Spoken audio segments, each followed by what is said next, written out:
Kathy McDonald with Massachusetts Horticultural Society, and today we're at the Gardeners Fair at Elm Bank.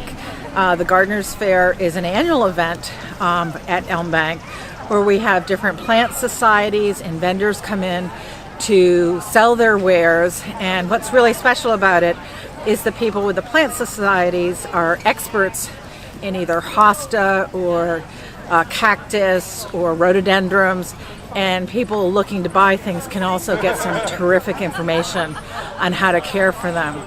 Once again, Allendale Farm is here as our tomato seller, and we have hundreds of varieties of tomatoes for people to buy.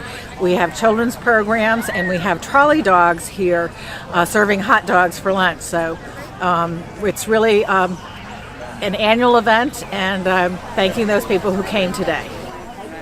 Today, lots of different planty-type organizations are represented here, and what we have is the New England unit of the Herb Society of America has their annual herb plant sale here. Everything from A to Z. We have native plants, we have trees,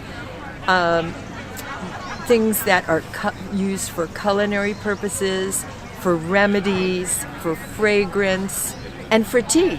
You could plant a tea garden and go out into your garden and have your own herbal teas.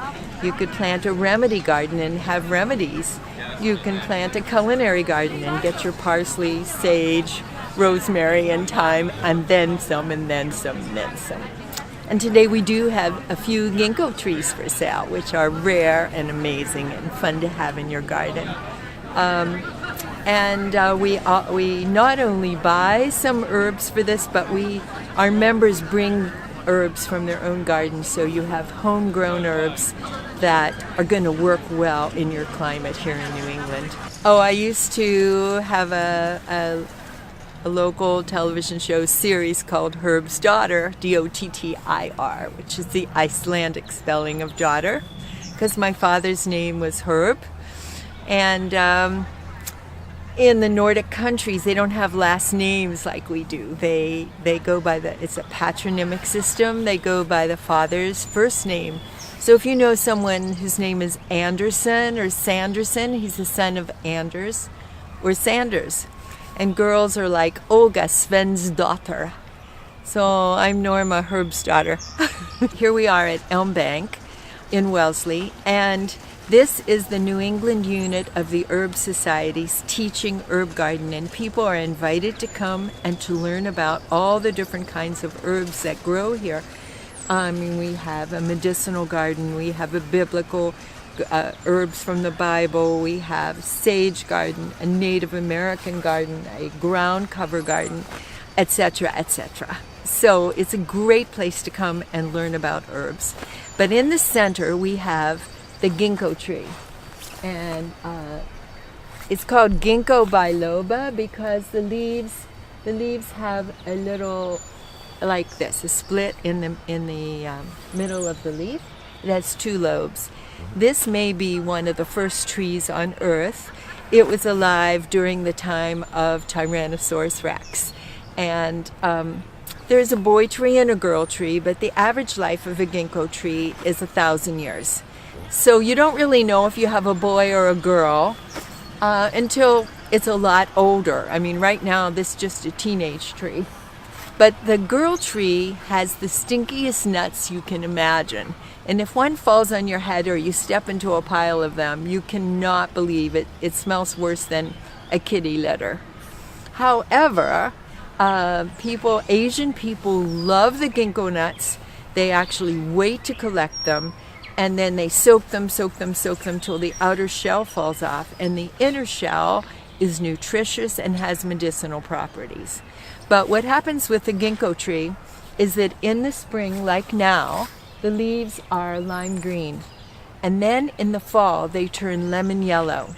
And when they're lemon yellow, they fall to the ground, almost all of them within a week. And it's like thousands of butterflies falling to the ground. It's really a beautiful tree. The medicinal property is that it actually is said to improve your peripheral circulation to your fingers, your toes, your head. College kids take ginkgo biloba capsules to right before an exam to improve the short-term memory.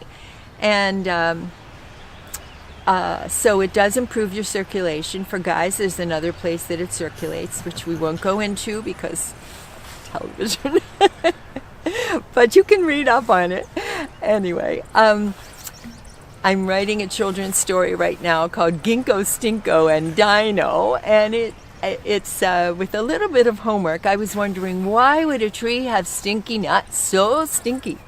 And it went back to the fact that at the time of Tyrannosaurus Rex, they were meat-eating dinosaurs, and there weren't really a lot of things for them to eat. And besides, T-Rex had little hands and couldn't always reach out to catch that other dinosaur, so they had to eat dead dinosaurs. So dead dinosaurs were stinky. So I'm thinking that, this is my guess, the T-Rex was walking by a female ginkgo tree, and it was like, what's that?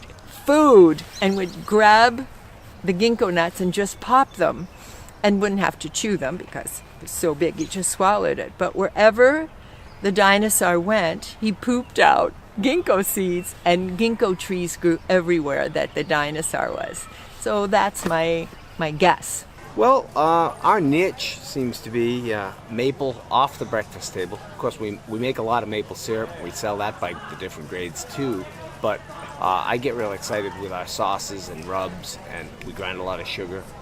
Kind of value added an unpredictable crop so that I can do farmers markets all year long. We do farmers markets mostly in the summertime. We have a Tuesday, a Wednesday, a Thursday, and a big market on Saturdays here in Waltham. We actually grow all the fruits and berries in our jams, make a boodle of maple syrup. There's a lot of work that goes into it. We have a pretty high-tech vacuum system in the woods, and it's delivered to my sugar house all on tubing. And my wife and I run the whole 4,200 tap operation ourselves, so we have a lot of labor-saving devices, but we're still wood-fired, which is the tradition, and we don't have reverse osmosis. We have fast equipment. I grow everything myself. It's always been my goal to plant and propagate from my own yard so I don't have to purchase elsewhere. And I just love propagation, and I love native stuff, and I love the weird stuff. We also make, my husband, I'll give him credit for that. He does green roof bird houses, bat houses, butterfly and ladybug houses, as well as makes me other wooden planters and raised beds for handicap and elderly, all made out of red cedar. And I make some concrete figurines for the garden and some bird baths. I do most of the shows, but if people want to come to my home, I never discourage that. They can give me a call and they can stop in. I have 5 greenhouses on my property. One that's all winter hardy stuff. The others are cactus and succulents, which I do a lot with those. We do a lot of shows for cactus and succulents. I grow odd annuals, odd perennials, and shrubs.